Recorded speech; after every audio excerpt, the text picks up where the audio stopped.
Steve, what have you been playing? All right, so I've narrowed it down because I usually play so much right now during all this off time and things like that. But with the new Mortal Kombat Aftermath trailer they released for the DLC that's coming out at the end of the month, I re-sparked my interest in the Mortal Kombat, so I've gone in there, messing around a little bit more with the DLC characters. I didn't touch too much. Sindel, Spawn is pretty cool, which I know I did the gameplay for the channel, but that was like my only time I ever played as him. So I'm in there doing towers, unlocking armors, trying to platinum it because I'm like right there. I just got some of the grindier ones to do, which is like do 100 brutalities or something ridiculous. I don't know why they thought that's okay. So I've been doing that, having a lot of fun with that. I stay offline because I'm not even trying to go on online for that because I'll probably get wrecked. Is this a paid expansion? So it is going to be a paid expansion. This is where I have a lot of problems. So Mortal Kombat, as usual fighters do, they usually have like a fighter pass, and then recently, super popular, do like new seasons to it. And we all knew that season 1 or the Combat Pass 1 ended, and we all knew season 2 was coming. I mean, Smash Brothers, everyone does a season 2 to fighting games now. This is the first time I've seen NetherRealms do not only another pass, but it's another like with a story edition. Like they're continuing the story where it ends, and adding a whole. I don't know how much more story chapter. My only issue is it's a pretty pricey because right now it's only 3 more new characters, which is Fujin, RoboCop, and Shiva, the female Goro kind of character. Yeah. With the 4 arms. So right now it's just those 3 characters and the new story chapters, and it's $40. That's what? Really? $40 for just they're calling it the Aftermath expansion. That's like a whole nother game price. So it's weird because they're doing a bundle. For $60, you get the base game, the Combat Pass 1 and the Aftermath trailer for $60. So I'm almost better off buying the complete package elsewhere and getting maybe putting it on Switch or something, because it's available on Switch, even though the graphics are a little bit downgraded. Wonky. Yeah, but I'm almost better off buying that new bundle on a different system to get my money's worth. Because $40 for I don't know how much story they're adding. I don't know if there's gonna be future characters that they haven't mentioned, because that's super steep. Now I went to go pre-order it thinking max $30. $39.99. I just looked at it. I was like, yeah, no, I'm not. I'll buy it when it maybe comes out, but that's super, super expensive. Yeah, I know there's been a lot of like critiques about like in this modern age of gaming, developers releasing games that are considered, unfinished or not dropping the full package, and like no one's more guilty of that than like fighters nowadays with their massive expansions where like with BlazBlue games, like half the roster is not included in the base game anymore.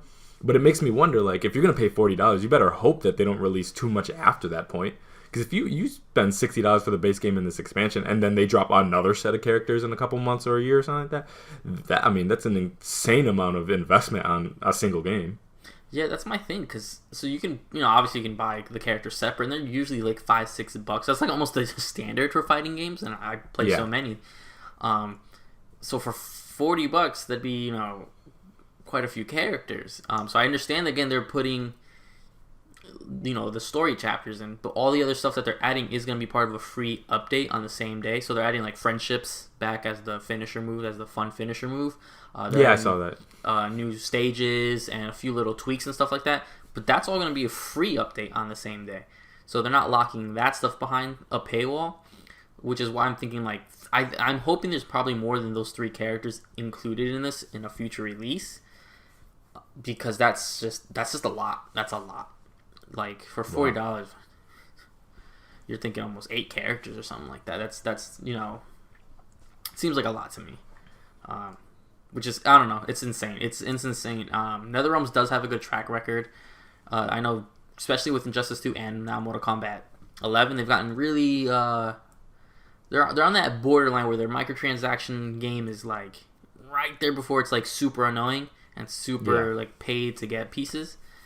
So we gotta watch them out. That's why I'm worried about this $40 drop for maybe 2. I don't know how many more chapters of the main game technically.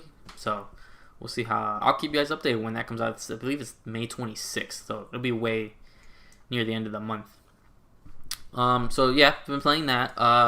Obviously, The Last of Us 2 got a new trailer, which was again sparked me up to be like, well, now that we have an official date, the game's gone gold. We got a new trailer. What's said has been said about it. I'm starting my new another playthrough to get ready for that, and that game still stands just so good. And the more I keep playing it, the more I wish it didn't have a sequel. And I know that's kind of I don't know, weird to say, especially since I'm so excited for The Last of Us 2. At the same time, I'm wishing that the game, because so obviously I know what the ending is going to be of the first one. I just wish it didn't have a sequel. This game, I feel, stands so good as a just standalone title. The characters, I forget how close you get to like characters like Tess and Joel. You quickly get attached to, and like all these stories, cutscenes that I knew were gonna happen. What happens when Tess finds out, spoilers alert for whoever hasn't played Last of Us 1, go get on that. When Tess is infected and she pulls her thing and she stands her ground. Like, all these cutscenes I still knew was coming, that I knew were coming, still hit me so impactfully.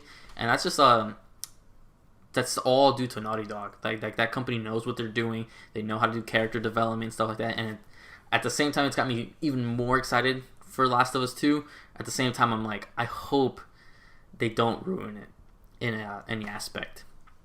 So I've been playing that, and just a little bit. For some reason, I've gotten into a thing where I've just been playing Smash Brothers Ultimate again. Okay. They haven't released a new character yet. I know that they're releasing one soon. I don't know what it is. To be honest, I started watching compilations of people freaking out when they lose at tournaments and like smashing the controls and stuff like that. And, yeah, I love those. And like falling off stage and flipping and like banging tables so hard that the Switch gets out of the dock. It's nuts. And in watching that, I kind of got the itch for Ultimate again. So I've been just playing like that, just random characters, just getting some of those, little achievement things they have for that. So those are the three pretty big games I've been spreading myself across. Just a little bit in everything like that, kind of just getting prepared for this new season of games we're getting. We're getting there. It's almost there. It's getting there. So we're right there. By the end of this month, everyone will start rolling with some big titles again. So what have you been playing? Yeah, so I mentioned last week that I've been working my way through the Final Fantasy titles. Mm-hmm. Straight off of remake, of 7, I was like, okay, well, I want to replay the original 7, and they're all reasonably priced on Switch, and again, they have all those upgrades, so it's well worth the money in my opinion. So I went through 7, and then I started 8, and 8 was the interesting thing is the fact that I didn't grow up with that game, so this was really my first time getting deep into it. I had dabbled with it on the PS1 as a kid when my friend had it, and it was really not my thing, so I kind of maybe played an hour or two and walked away. This time I just hit 5.5 hours, so I'm well into it with the upgrades and the 3x speed thing that actually brought me all the way to disc 2. So narratively, I'm pretty invested in the game at this point, and gotta announce I gotta drop it. I can't with this game anymore. I really can't. I gave it a shot. I gave it my hardest shot, and again, this is no shade at anyone who loves this game because I know it does have its fans. And I don't want to crap on your guys' game. I'm not going to say it's a bad game because who am I to say that? Gaming is subjective. People can but the systems and the story and the characters and just the moment-to-moment gameplay of it just did not resonate with me whatsoever. With exception for the really theatrical nature of some of the cutscenes, which I thought was really interesting. There was some interesting choreography and there's kind of a play-like, theater-like delivery in some of the cinematics that I thought was kind of interesting. Besides that, I really didn't like much of anything about this game. I didn't like the junctioning mechanic. I didn't really like any of the characters. The narrative didn't really seem that interesting to me. I wasn't interested in the protagonist, the antagonist, the way that summoning was. Just pretty much anything about the game I didn't like. And the deeper I got in, the more I realized that this is going to become a harder and harder game. And then when I found out it wasn't a 3-disc game, it was a 4-disc game, I was like, all right, this is going to be an issue. And then I finally hit a boss where what they're asking of me, I literally cannot deliver. I don't know what they want me to do, but it's this impossible boss when leaving a military base. And I gave it multiple tries. And I finally hit the point where, okay, I'm throwing on the God mode. the one that they offer, just so I can get past this, so I can keep it moving, because I want to get through the story, because there's multiple games I want to get through. I want to hit 9, 10, 12. I want to get through all these. So I'm like, I can't, lag on anything. And for the most part, I got through 7 with relative, not ease, but I've played that game before, so I know, how to deal with that. But man, I could not beat this thing. And with 2 times on God mode, I still couldn't beat it. So I was like, you know what? If I lose one more time, this has got to get off my system. And I got to keep it pushing. If I can't beat it, I can't beat it. And I lost again. And I lost terribly. Like, I'm not even close. So I'm like, all right, got to get it off the console. And literally last night, straight to the eShop, bought 9. And installed it in my system, and I'm moving on to 9. And I'll probably maybe go on YouTube or something like that to watch the rest of the story or something like that, so I can see at least where it's going.